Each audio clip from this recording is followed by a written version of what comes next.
What are these values that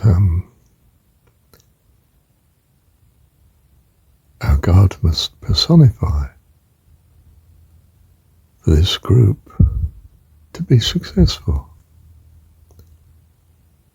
Which is to be concerned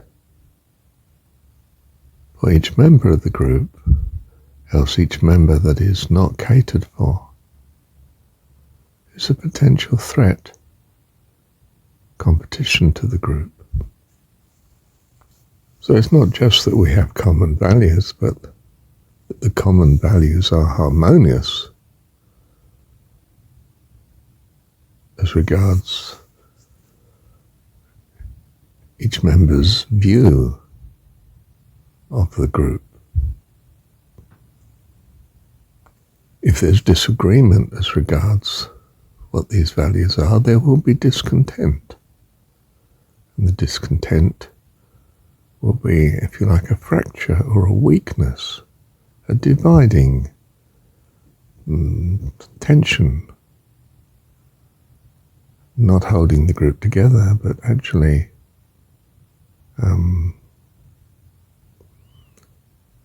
contrary to achieving what the group could otherwise achieve. So we seek a harmony that embraces all the members of the group, a conformity in that sense as well. A conformity, therefore, to values that bring a harmony and the goals of the individual members, which we come to realize are happiness, joy, peace, hope, creativity,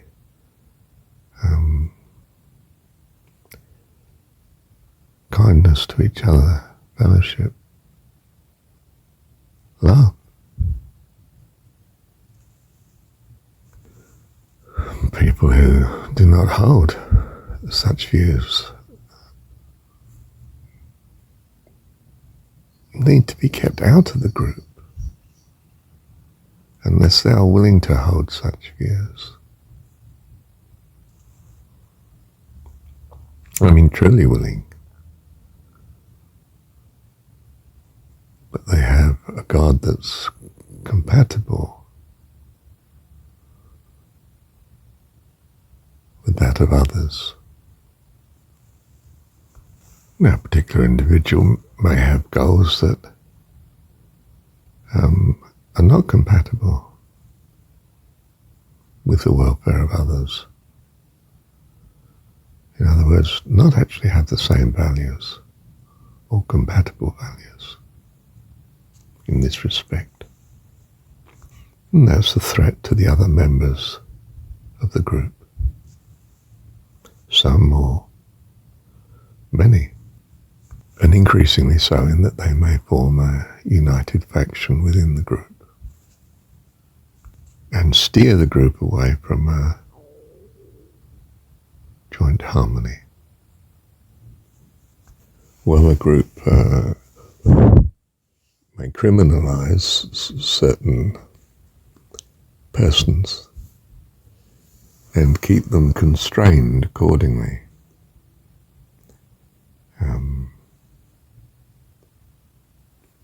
Using force and deprivations of freedom in order to protect the group.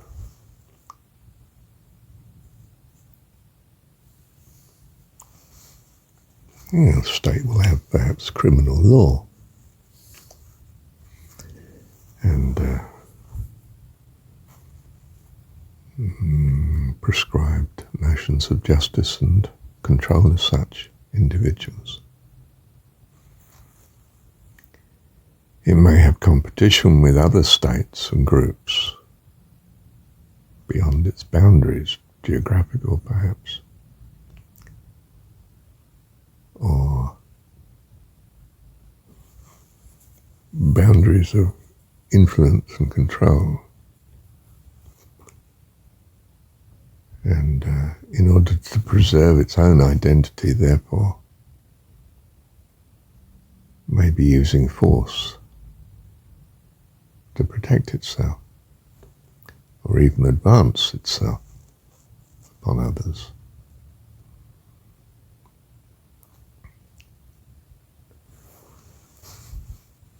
As a group, therefore, may use its resources to keep such other groups in check, as indeed it does keep its criminal group in check.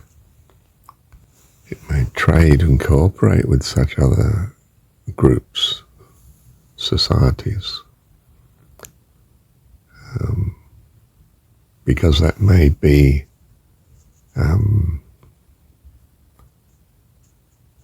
a perceived safer way of behaving toward them. And these interactions may be successful in that they give a greater harmony between the differences, despite the differences, or they may be unsuccessful and result in greater antagonism and war.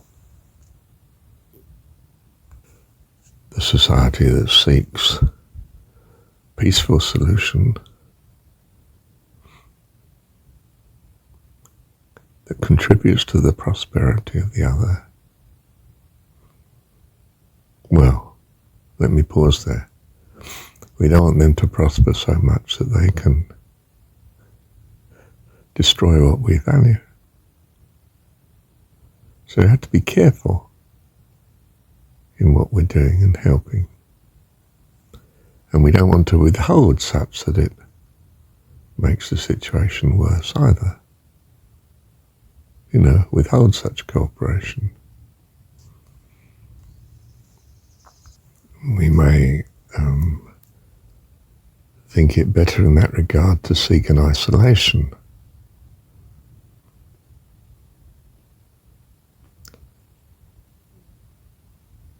But peace between these groups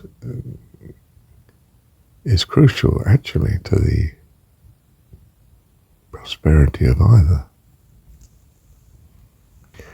I mean, it's been hoped in at least more recent times that trading with other nations, where mutual gain to both sides is entered into, certain actions are taken accordingly,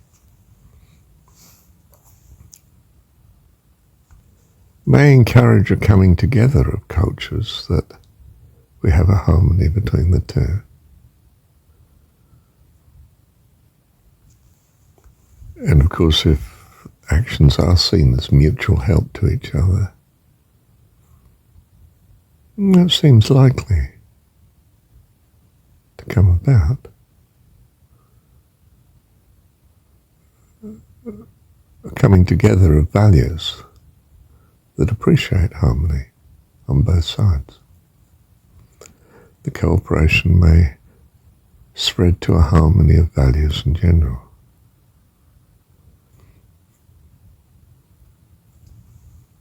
So we might be seeking a respect of other people's gods, other nations' gods. As indeed we have tried to achieve such within our own state.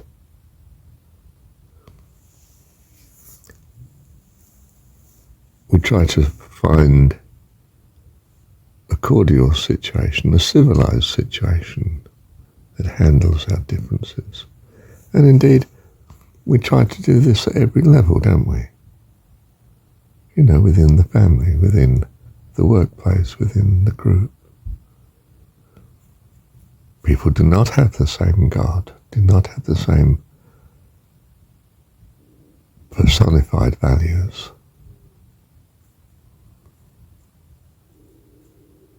We seek a compassion and understanding, a cooperation at every level, from the personal to the international.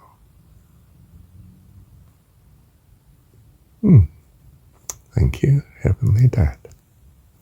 We have a concept, for instance, of fairness that allows